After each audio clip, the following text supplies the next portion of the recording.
10व्या गोवा मराठी चित्रपट महोत्सवात आपल्या सर्वांचं स्वागत आणि माझ्याबरोबर आता ज्यांचं मी इंटरव्ह्यू घेणार आहे असे व्यक्ती ज्यांना कॉमेडी किंग मानलं जातं आणि त्यांच्या अंगात कॉमेडी भरभरून आहे. कॉमेडी किंगचे कॉमेडी टायमिंगचे किंग मानले जाणारे भाऊ कदम आमच्याबरोबर आहेत. कुशल बद्रिके आणि श्रेया बुगडे मॅम आमच्याबरोबर आहेत. नमस्कार. आणि योकार, कोकणीमध्ये योकार म्हणतात गोव्यात. सो सर तुम्हा सगळ्यांना योकार गोव्यात. स्टार्टिंग विथ भाऊ, पहिल्यांदा मला वाटतं गोव्याचं म्हणजे गोव्यात चला हवा योद्धा प्रेझेंट केलेला आपण, पण फिल्म फेस्टिवलला पहिल्यांदा परफॉर्म करतोय. कसं वाटतंय? 10वा फिल्म फेस्टिवल आहे. नाही, 10वा फिल्म फेस्टिवल आहे, त्याबद्दल सगळ्यांचे म्हणजे आभार आम्हाला इथे बोलवल्याबद्दल. आणि हा सोहळा आम्हाला बघता आला कारण अख्खी इंडस्ट्री इकडे येते आमची आणि खूप अप्रतिम चित्रपट सिलेक्ट होतात आणि ह्या चित्रपट बघायला मिळतात आणि खूप बरं वाटलं. हा स्किट करायचा मान आम्हाला इकडे पहिल्यांदा या रंगमंचावर मिळाला आणि तुम्ही दिलात त्याबद्दल तुमचे आभार. खूप बरं वाटतंय आणि आता असं दरवर्षी येऊ आणि असे चित्रपट बघायला मिळतील आणि हा फेस्टिवल एन्जॉय करता येईल.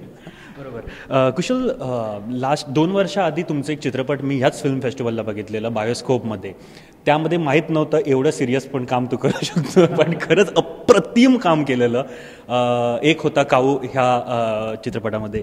सो तेव्हा मला वाटतं तुम्ही आले नव्हते तिकडे. कसं वाटतंय first film festival, Goa film festival? हो, गोवा फिल्म फेस्टिवलला मी पहिल्यांदाच येतोय. खरं तर इतका मोठा आणि भव्य महोत्सव होतो आणि आत्तापर्यंत 10वा आहे हे महोत्सव आणि आत्तापर्यंत एकदाही यायला मिळालं नाही. हे पहिल्यांदाच मी येतोय आणि आत्ता दुःख होतं आहे की माझी फिल्म यावर्षी नाही आहे, जी मागच्या वर्षी होती. पण एनिवे मला वाटतं देव त्याच्यातनं काहीतरी मार्ग काढेलच. पुढच्या वर्षी मी माझ्या सिनेमासोबत येईन फेस्टिवलला. या मला बघायला भरपूर आवडणार. श्रेया, गोव्यामध्ये मी महाराष्ट्रामध्ये सध्या किती गाजतोय चला हवा योद्धा सगळ्यांना माहीत आहे. गोव्यामध्ये पण त्याच्याहून जास्त गाजतोय असं मी म्हणू शकतो. प्रत्येक सोमवारी मला वाटतं 9 वाजता TV वरती झी मराठी लावून लोक बघतायत. कसं वाटतंय तुम्हाला? खूप आनंद आहे या गोष्टीचा की फक्त महाराष्ट्रातच नाही तर महाराष्ट्राबाहेरसुद्धा आमच्या कार्यक्रमावरती लोक भरभरून प्रेम करत आहेत. मला असं वाटतं की आता 3 वर्ष झाली चला हवा योद्धा या आमच्या कार्यक्रमाला. 300 एपिसोडचा टप्पा आम्ही ऑलमोस्ट गाठलेला आहे आणि सगळेजण म्हणतात की तुम्ही वेडे आहात आणि कसं तुम्ही हे सगळं करता, हे कोण लिहितं, असं कसं तुम्हाला सुचतं, अशा बऱ्याच प्रश्नांची उत्तरं आम्ही देतो. पण मला असं वाटतं की जर रसिकांचं प्रेम नसेल आणि त्यांचा विश्वास आमच्यावर नसेल तर इतका मोठा टप्पा आम्ही नसतो गाठू शकलो. Coming to Goa film festival, Goa कला अकादमीमध्ये मी खूप लहानपणी बालनाट्य परफॉर्म केलं आहे आणि त्याच्यानंतर स्ट्रेट आत्ता for the first time, it's a first for me also. तर खूप छान वाटतं आहे आणि आम्ही तिघंही कोकणातले आहोत. माझं गाव मूळचं सावंतवाडी आणि भाऊ आणि कुशलसुद्धा कोकणातले आहेत. सो ह्या मातीशी आमचा एक वेगळा कनेक्ट आहे. So it's wonderful. मग इथली वॉर्मथ आणि इथे जे प्रेम मिळतं ते दुसरीकडे कुठेच मिळत नाही. So it's nice to come back to our own people. आणि कुठलं नाटक होतं बालनाट्य तुम्ही प्रेझेंट केलं? मी चिल्ड्रन्स थिएटर फेस्टिवल होतं तेव्हा इथे. तेव्हा रत्नाकर मतकरींनी लिहिलेलं चमत्कार झालाच पाहिजे, मीना नाईक यांनी दिग्दर्शित केलेलं 3 अंकी बालनाट्य मी इथे सादर केलं होतं. So I still remember that. आणि इथे येऊन खूप नॉस्टॅल्जिक झालं आहे आज की cut to I think almost 20 वर्षांनी मी परत आले आणि खूप छान वाटतंय. Welcome to Goa once again. Okay, मी चला हवा योद्धाच्या जरा खूप अगोदरचं जरा हे करतो. भाऊ, तुमचं कॉमेडीचं नातं कसं काय सुरू झालं? म्हणजे कॉमेडीचं सुरुवात कुठून झाली? तुम्हाला कधी वाटलं की हां मला कॉमेडीचं टायमिंग? कारण लोकांनी सांगितलं असेल, कॉलेजमध्ये तर सांगितलंच असेल की अरे भाऊ तू काय कॉमेडी करतो, पण त्याच्या आधीपासून कसं काय सुरू झालं? आधी म्हणजे मित्रांमध्येच काही गप्पा जोक्स वगैरे सांगणं असं व्हायचं आणि त्या मस्करीतून असं वाटायचं अरे तू नाटकात का नाही करत काम, तू केलंस तर करशील, मजा करशील, असं वगैरे सुरू झालेलं. पण तेवढी डेअरिंग नव्हती झाली.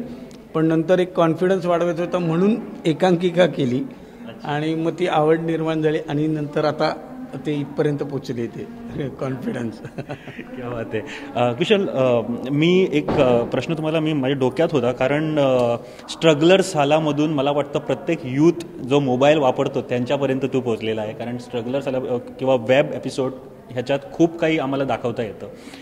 एक प्रश्न जो नेहमी मला वाटतं की स्ट्रगलर सराचा शूट होत होता, ते शूट संपल्यानंतर तू नेहमी म्हणायचं की घरी जायचं, ही गोष्ट खरी आहे का? एक म्हणजे खरं तर आता गोव्यात येऊन हे कारण मी खोटं सांगू शकत नाही. खरं तर असं व्हायचं की दिवसभराचं शूट आटोपल्यानंतर थोडासा श्रमपरिहार असायचा, हॉटेलमध्ये जाणं असायचं आणि मग पार्टी व्हायची छोटीशी. आणि मुळात मी म्हणजे माझ्या चेहऱ्यावरनं वाटत नाही, पण मी लिकर घेत नाही, मला कुठलं व्यसन नाही.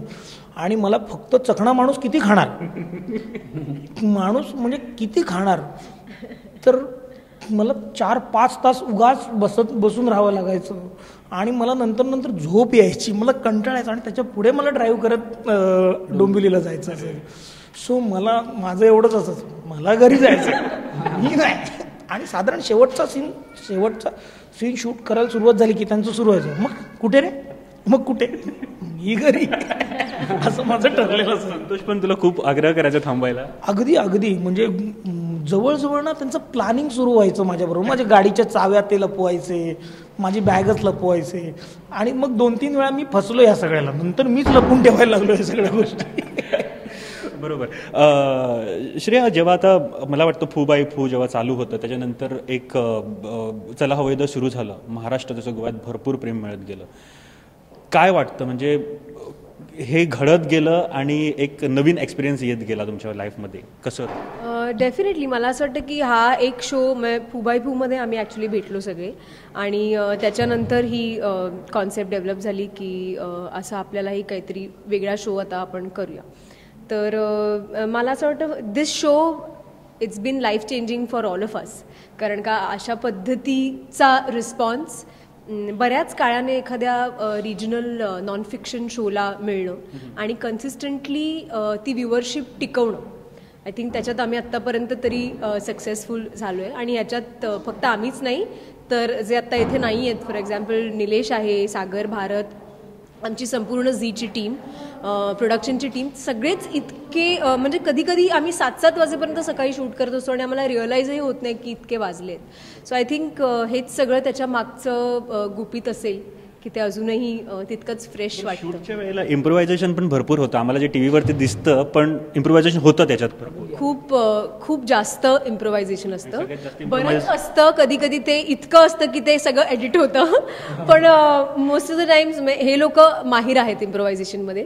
मी हळूहळू आय एम ट्राईंग टू पेस. पण ते कधी भाऊंचं काही रिॲक्शन्स इतक्या असतात कधी की आम्ही स्टेजवर हसलेलं आता आलेल्या गेस्टना कळायला लागले, ते तर कळायला लागले, पण आता ऑडियन्सनाही कळायला लागले की हे आत्ता हसतायत आणि हे आत्ता झालंय. सो मला असं वाटतं की तीच गंमत आहे ह्या शोची. आणि हे सगळे दिसतात तसं नाही आहेत, प्लीज ट्रस्ट मी यांच्यात एकटीच मुलगी आहे. तर हे स्पेशली जितके निरागस दिसतात ते तितके नाही आहेत. तर त्यांच्या या भोळ्या चेहऱ्यावरती जाऊ नका, इसके मागे एक बहुत खूंखार चेहरा छुपा है. चेहरे को ॲब्सल्युटली. पण आम्ही खूप धमाल करतो. आमचं वातावरण अजिबात असं स्ट्रिक्ट आणि शूटिंग आणि असं अजिबात नसतं. आम्ही खूप स्वतःला सोडून दिलेलं आहे. आणि आमचा जो दिग्दर्शक आहे त्यांनी एका पॉईंटनंतर आम्हाला सोडून दिलेलं आहे की आता हे काय माझ्या कंट्रोलच्या आतली गोष्ट नाही आहे. पण आम्ही खूप धमाल करतो आणि आम्ही खूप चांगले मित्र आहोत. आय थिंक ती सगळी केमिस्ट्री आता दिसते. बरोबर. आणि सगळ्यात जास्त खतरनाक म्हणजे इम्प्रोव्हायझेशनमध्ये कोण आहे, म्हणजे हा पुढे काय करणार ह्याचा भरोसा नाही आहे. आमच्या सगळ्या 5 जणांमधली जी एनर्जी आहे ती एका माणसामध्ये आहे आणि तो हा आहे. तर जेव्हा आम्ही कुठल्याही स्किटच्या डिस्कशनला बसतो तेव्हा त्याचं इमॅजिनेशन इतकं चालू होतं की डॉक्टर हम एक काम करते, म्हणजे माझ्या एंट्रीला ना वरतून आपण एक हेलिकॉप्टर आणूया. तर बेसिक सेटवरचं इमॅजिनेशन त्याचं एका हेलिकॉप्टरमधनं आपण येऊया आणि ह्या लेवलवरनं सुरू होतं. सो मग ते हेलिकॉप्टर मग एका खेळण्यातलं येतं आणि मग that is zero down to that. पण त्याचं थिंकिंग तिथनं सुरू होतं. मग त्याच्यामध्ये तोडणं फोडणं मग ते काही असो. म्हणजे सलमान खानचं जर तुम्ही एपिसोड बघितला असेल तर एका पॉईंट ऑफ टाईम नंतर ही स्टार्टेड विस्किंग. त्याला हसूही फुटे ना, कारण का हा पडला, मग त्याचा माईक फुटला, असं सगळं झालं. तो टेबलवर चढतो, तो स्वतः पडतो. आता परवा तुम्ही एक एपिसोड आमचा टेलिकास्ट होईल ज्याच्यामध्ये एक जंगल थीम केलेली आहे. तर त्यांनी सांगितलं की मी वरून लटकून येणार, म्हणजे आणि ते सगळं तो करून घेतो. तो पडतो आणि मग त्याच्यानंतर एक मेकअप रूम मध्ये की माझं डोपर कसं फुटलंय आणि माझी पाठ कशी दुखते. केलं त्या उडीत मी नव्हतो, मी रूम मध्ये होतो हा आला, मला तो साबळेने तिला बोलवलं आहे. म्हटलं काहीतरी असेल म्हणून मला सुद्धा तिला अटकवायला लावलं. आणि म्हणजे हा तरी नाही, मला काय माहिती, माझा काही संबंध तिकडे नव्हताच जायचं. स्वतःसाठी ते घातक करतोच, पण तो बाकीच्यांसाठी पण करतो. साधारण भाऊला जबरदस्तीने त्याच्यावर चढवलं म्हणजे आणि साधारण 10 फुटापर्यंत घेतली ना, तू अशी जाऊन एवढा गेला, मी असं इथेच आलो. साधारण 10 फुटावर भाऊ तिथे खाली कोसळला. सो ते सगळं एका माणसाला आम्ही ती जबाबदारी दिली आहे की बाबा आमच्यातली सगळी एनर्जी तू घे आणि तू हे आता पुढे नाही. बरोबर. आणि एक प्रश्न आम्ही टी व्हीवरती बघताना खास तुमच्यासाठी टॅटू बघतो, टॅटूवरती काय लिहिलेलं आहे नेमकं दिसत नाही, पण हे आराध्य असं लिहिलेलं आहे. इथे गणपतीचा चेहरा आहे. आराध्य हे माझ्या भाच्याचं नाव आहे आणि आय एक्स्ट्रीमली क्लोज टू हिम, आणि गणपतीवर माझी खूप श्रद्धा आहे, त्याच्यामुळे हे दोन्हीचं कॉम्बिनेशन मिळून हा टॅटू. भाऊ आजकाल शूटिंगमध्ये भरपूर बिझी असतं असं ऐकलंय, घरी टाइम द्यायला मिळतो का? नाही मिळतो, पण रात्री 2:30-3ला असा वेळ देतो मी जाऊन झोपतोच. बाकी मुलांना पण सवय झाली, ते 2:30-3 पर्यंत जागे असतात. मग भाऊ आला आधी त्याच्या मुलांना वाटायचं की एक वॉचमन घरी येऊन जातो. नंतर सर्टिफिकेट वर बघितलं की अरे भालचंद्र कदम म्हणजे हा जो येतो माणूस तो आपला बाप आपला. असं एक रात्री घडलं. कधी असं झालंय का वॉचमॅन आले तर दरवाजा बंद करून नाही अजून तरी झालं, कारण का तो नाही म्हटलं तरी 8-1 दिवसांनी घरी जातो. आता पुढे ऑफकोर्स तो जितका बिझी होत जाईल ते आता काही माहित नाही आता पुढे काय होईल ते. रिअल लाईफ मध्ये भाऊ कदम कसा काय? रिअल लाईफ मध्ये मी शांत आहे. एक मिनिट मी सांगते, ते अजिबात शांत नाहीये. ते खूप एक असं असतं ना की स्लो पॉयझन आहे तो. तर आमचं एक वेगळं चाललेलं असतं आणि मग तो तिकडनं भारतला असं वगैरे एक करून आमच्यात पेटवून देतो आणि मग स्वतः शांत की मी ह्याच्यात नाहीच आहे, मला माहितीच नाहीये ह्याच्यातलं. मला एक अत्यंत आता गोव्यात अख्ख्या खरं तर मला सांगायचं आहे की तुम्हाला असं वाटत असेल की आमची तालीम फार जबरदस्त आणि अशी खतरनाक घडते, तर मी तुम्हाला सांगू इच्छितो की आमच्या अखंड तालमीमध्ये भाऊ कदम हे एका रूममध्ये AC लावून डाराडूर झोपलेले असतात. आणि आमचं कधी कधी असं होतं, काहीतरी गेलं इथनं, भाऊ होता वाटतं तो भाऊ. आणि मला म्हणजे आणि नंतर कधीतरी संध्याकाळी वगैरे तो उठून येतो आणि उगाच हसत एक जोक सांगतो अरे, आणि सगळे त्याच्यात विसरून जातात की हा दिवसभर इथे नव्हता. असं भाऊ इन होतो डिस्कशनमध्ये. पण मला असं वाटतं की म्हणजे भाऊविषयी बोलताना मी नेहमीच हे म्हणतो की तो कदाचित परदेशात जन्माला आला असता तर चार्लिन चॅपली, मिस्टर बीन, नंतर भाऊ कदम असं एक नाव असतं. त्याच्याकडे गॉड गिफ्टेड आहे, त्याच्यावरती देवाचा हात आहे आणि तो बिटवीन द लाईन्सचा ॲक्टर आहे. त्याच्यामध्ये जो ते करतो ना ते त्याला पण एक्सप्लेन करता येणार नाही कदाचित तो काय करतो. एक देवाची देणगी आम्ही म्हणू शकतो त्याला. आणि मिस्टर बीन, आम्ही चार्ली चॅपलिन म्हणतो, आमच्या भारताचा भाऊ कदम. आणि भाऊ असं का म्हणजे स्टॅटवरती झोपणं, रात्री तुम्ही 2:30 वाजता स्वतः तरी पोहोचलं तर झोपायला देत नाही का तुम्हाला घरी? कारण हे खरं आहे. त्याचं कारण असं आहे, एक दिवशी साबळे मला वाटतं 3-3:30ला पॅकअप झालं सकाळी आणि हा लवकर गेला होता. आम्ही डोंबिवलीला राहतो दोघं आणि साबळे सोडायला आला मला, साबळे साहेबाची बायको त्याच्या गाडीतून. जेव्हा त्यांनी बघितलं मी कुठे राहतो त्या दुसऱ्या दिवसापासून म्हणजे आता यापुढे मला तो कधीच असं नाही म्हणणार की भाऊ तू झोपू नकोस. मी आणि भाऊ ॲक्च्युली खूप आम्ही डोंबिवलीत राहतो, पण माझ्यापासून भाऊ साधारण 9 किलोमीटर पुढे राहतो. आणि रात्री जेव्हा आम्ही असं 3-4ला वगैरे गाडी ड्राईव्ह करून, तो शहाणा आहे, त्याने ड्रायव्हिंग शिकलेलाच नाही. तो खरं तर ठरवून आणि शिकलेलं नाही की माहीत आहे पण सांगत नाही तो शिकलाच नाही. त्याला खूपदा संध्या आल्या पण तो शिकलाच नाही. आणि मग रात्री 3-3:30ला भाऊ जा ना रिक्षाने, भाऊ मी नाही. आणि रात्री मी त्याला सोडून परत येतो, असं साधारण ह्या सगळ्यात पाऊण तास वगैरे एक्स्ट्रा जातो. आणि त्या दिवशी याचं प्रत्यक्ष उदाहरण साबळीने घेतलं तेव्हा त्याने कानाला कडा लावला, यांना वेळेत सोडेन म्हणून. बरं, एक शेवटचा प्रश्न तुम्हाला तिघांसाठी. गोव्यामध्ये आलो आहेत आणि तुम्ही दुसऱ्यांदा परफॉर्म पण केलं आहे. मला वाटतं गोव्यामध्ये तुम्ही येत आहेत. गोव्यात आम्ही बऱ्याचदा परफॉर्मन्स केलेले आहेत. ॲक्च्युली गोव्यात बऱ्याचदा येणं होतं. नाटक मी नाटक करत होतो तेव्हा तर नेहमीच येत होतो. भाऊ आता रेग्युलरली गोव्यात येतोच नेहमीच. नाटकाच्या निमित्ताने, नाटकाच्या प्रयोगाच्या निमित्ताने किंवा काही कार्यक्रमाच्या निमित्ताने आम्ही येत जात असतो नेहमीच गोव्यात. मी दर 6 महिन्यांनी गोव्यात फक्त सुट्टीसाठी येते. मी कुठल्याच कामासाठी येत नाही. I love this place. अनेक इंटरव्ह्यूमध्ये विचारतात की which is your favourite holiday destination वगैरे, तर बरीच लोकं सांगतात फ्रान्स आणि लंडन आणि दिस दॅट.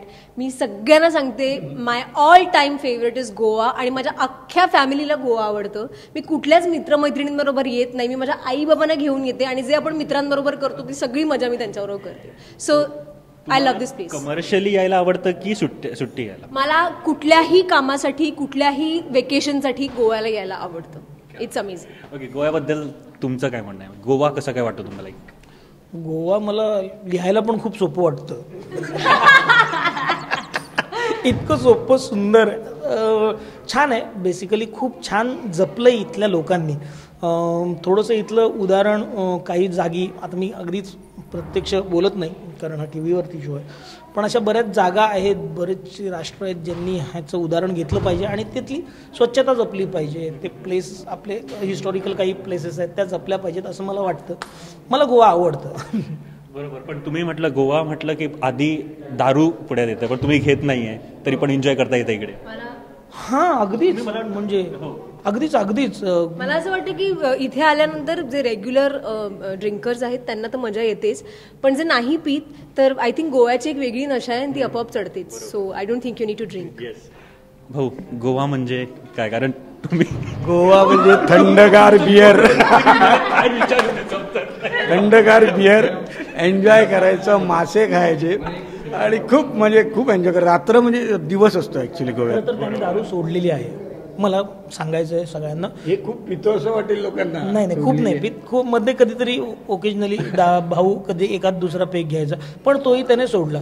पण आज येताना ते जी प्रतिज्ञा घेतली होती ती त्याने एअरपोर्टला सोडली. गोव्यात मी चाललो आणि हे मी नाही फॉलो. आज सोडली पण आज म्हणजे आता थोडी घशाखाली सोडायला हवी. Welcome to Goa. Welcome to Goa. मला खरंच खूप बरं वाटलं. गोव्याच्या लोकांना जे बघतायत त्यांना खरंच टी व्हीवरती बघतायत.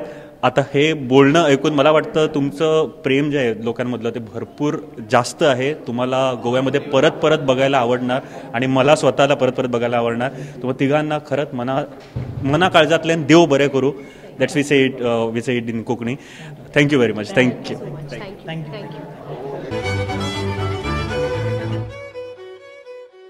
नमस्कार. 10व्या गोवा मराठी चित्रपट महोत्सवात आपल्या सर्वांचं स्वागत. आणि ह्या वर्षी गोव्याचा एकमेव चित्रपट, मराठी चित्रपट ह्या महोत्सवात दाखवण्यात आलेला आहे, दिशा. आणि ह्या फिल्मचे दिग्दर्शक, असिस्टंट डिरेक्टर तसेच ॲक्टर आमच्याबरोबर आहे. Sainath Parab, the director of the film, assistant director Dhanraj Kadam आणि अभिषेक म्हाळशी, जे सध्या मराठी टेलिव्हिजनवरती गाजतायत आणि ह्या फिल्ममध्ये सुद्धा आहे. अभिषेक, वेलकम टू द शो. सगळ्यात आधी मी साईनाथ बरोबर सुरुवात करणार. साईनाथ, मला एक सांगा की ह्या फिल्मची म्हणजे स्क्रिप्ट रायटिंग कुठून सुरुवात झाली, म्हणजे कसं काय प्लॉट निर्माण झाला या? बेसिकली एक 4 वर्षापूर्वी आम्ही एक नाटक करत होतो, एकांकिका. दिनकर बेडेकर यांची ही वाट दूर जाते हे नाव होतं एकांकिकेचं. आणि त्याच्यात मला ही 2 पात्र सापडली, हेमंत आणि संगीता. म्हणजे हेमंत जसं माझ्या फिल्ममध्ये तो सॉफ्टवेअर इंजिनियर आहे तसा तो नव्हता, पण वेगळं एक प्रोफेशन होतं. पण संगीता ब्लाइंड होती आणि ते ब्लाइंड आणि एक नॉर्मल माणूस यांचं रिलेशन, तर ते मला खूप भावलं. आणि त्या प्रोसेसमध्ये ती 2 पात्र माझ्या डोक्यात सतत अशी फिरायची. आणि मी माझ्या रेग्युलर दैनंदिन आयुष्यात वावरताना सुद्धा मला बरेच संगीता आणि हेमंत दिसायचे.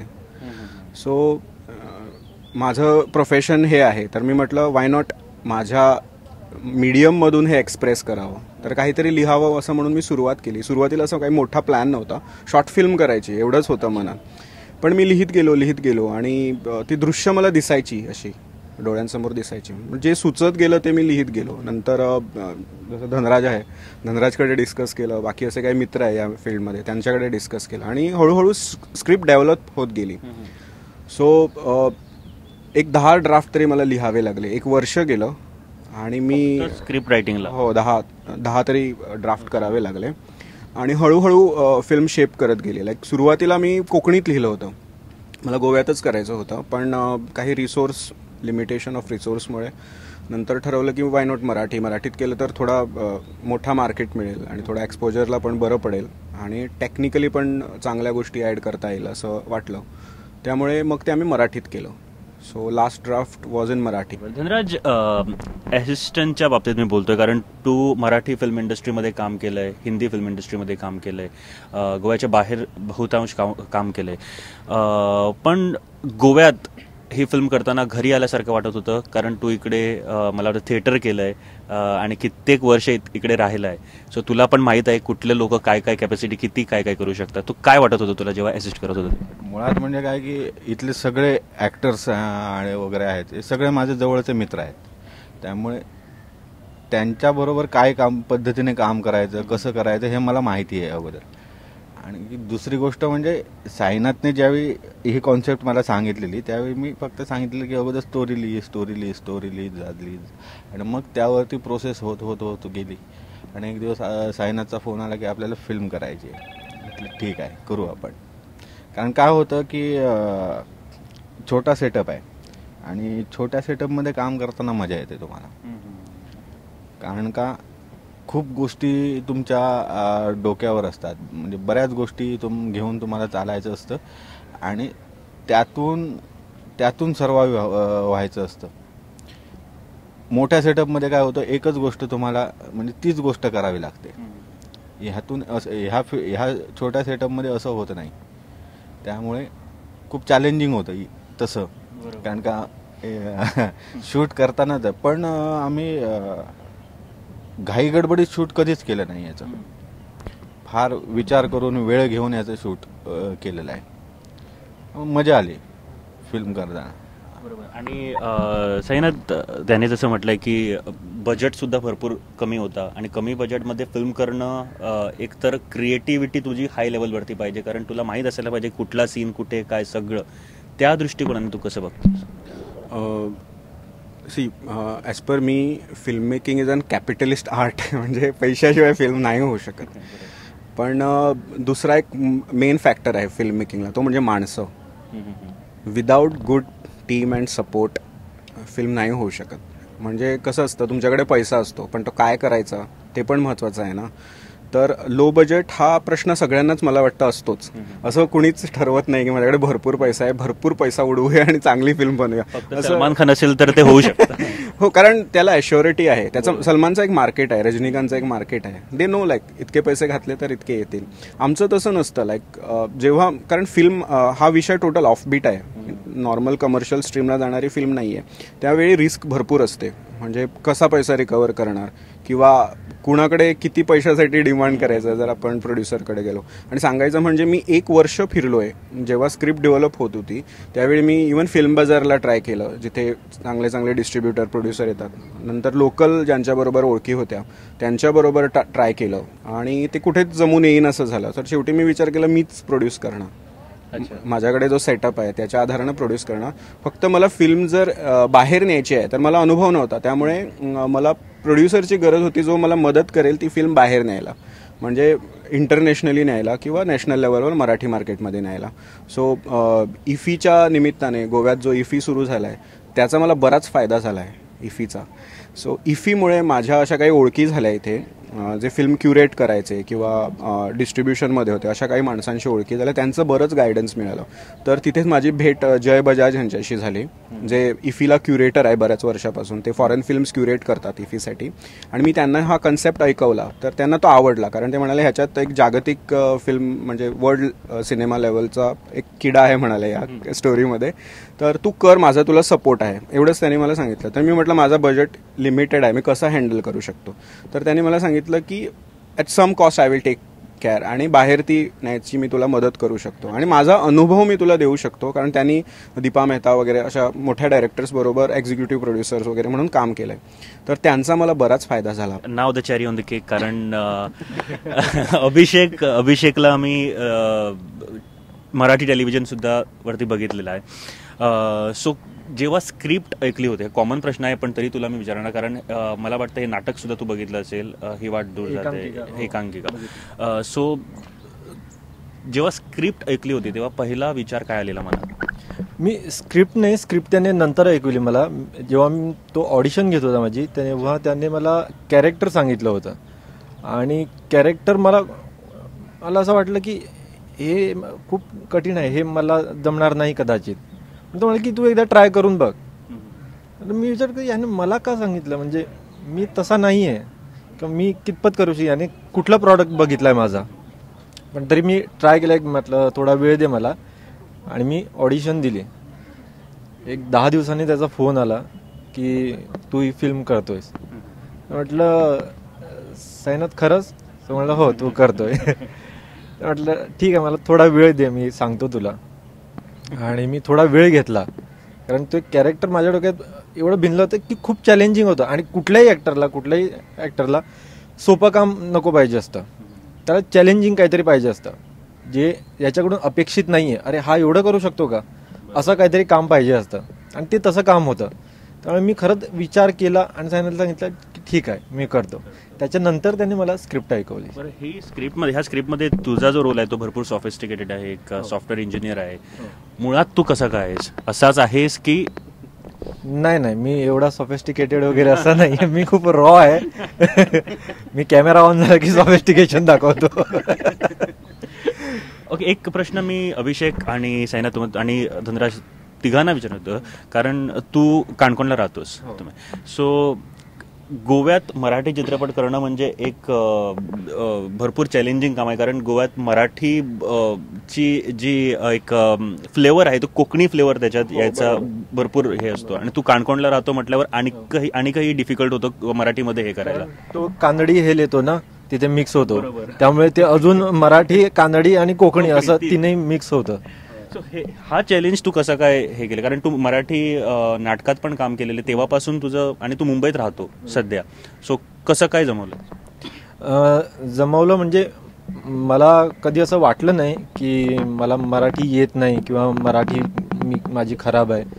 पण बऱ्याचदा बोलताना जेव्हा जो खराब मराठी माणूस असायचा सोबत, त्याच्याशी कधी गप्पा करताना काही गोष्टी त्याला कळत नव्हत्या. म्हणजे तो बोलायचा की अरे तुला असं म्हणायचं आहे का. तेव्हा कधी कधी वाटायचं की आपली मराठी तशी नाही आहे, आपली मराठी वेगळी आहे. तर तेव्हा मी एकदा आमचे जे गुरु आहेत वसंत जोसलकर, त्यांच्याशी एकदा बोललो की सर असा प्रॉब्लेम होतोय, तर त्याच्यावर काय सोल्युशन आहे. तर ते म्हणाले की तू जर पुण्याला गेला, कधी मुंबईला गेला आणि तिकडे राहिलास, तर एक 5-6 महिने फक्त ऐक, बोलू नकोस कुणाची, फक्त ऐक ते काय बोलतात ते, आणि नंतर हळूहळू सुरू कर बोलायला. तर मी तीच प्रोसेस फॉलो केली. मी ऐकत होतो त्यांची भाषा काय असते. मुळात संस्कृती समजली पाहिजे तिकडची, त्याच्यावर भाषा डिपेंड आहे. म्हणजे भाषा म्हणजे फक्त शब्द नव्हे, संस्कृती एकदा कळली तिकडे राहिला की ऑटोमॅटिक त्याला काय भाषा पण येते. सचिन, मला एक ॲड करायचं आहे. बघ कसं असतं की दर 30 किलोमीटरवर भाषा बदलते. कसलीही भाषा असेल ना, आपल्या भारताची स्पेशालिटी आहे ती. तर महाराष्ट्रात पण मराठी एकाच डायलेक्टने बोलली जात नाही, प्रत्येक रिजनची वेगळी मराठी आहे. आता असं नाही आहे, ऑफकोर्स त्याच्यात हिंदी पण हो. तर ऑफिशियल कारणांसाठी प्रमाण एक भाषा असते. लाईक सध्या महाराष्ट्रात जशी गोव्यात एक प्रमाण कोकणी आहे, साऊथ गोवाची कोकणी वेगळी आहे, नॉर्थ गोव्याची कोकणी, तशी मराठीचा पण वेगळा हे आहे. तसंच मी असं मानतो की आमची गोव्याची पण मराठी एक वेगळी आहे. तर गोवेकरांनी ती कधीच गोवन मराठी ही कमी समजू नये, ना, तो एक रिजनचा भाग आहे. ओके लागेल. जसं तुम्ही सांगितलं की गोव्याची कोकणी आहे, तसं आम्ही म्हणतो की मँगलोरियन कोकणी आहे. सो तसंच सेम त्याचं एक्सेप्ट झालेली आहे, मॅनची डिमांड होते म्हणून. आमच्याबरोबर आहे दिशा या फिल्मची team, Sainath director, Dhanraj assistant director आणि Abhishek Malshi the actor of the film. तुम्हाला तिघांसाठी बेस्ट ऑफ लक या फिल्मसाठी. आणि आम्हाला बघायचं आहे आमच्या थिएटरमध्ये, आणि बहुतांश लोक, आमचे सगळे लोक जाऊन बघणार आहे ह्या थिएटरमध्ये जेव्हा लागणार, किंवा डिजिटल प्लॅटफॉर्मवरती जेव्हा रिलीज होणार तेव्हा पण बघणार आहे. Thank you very much.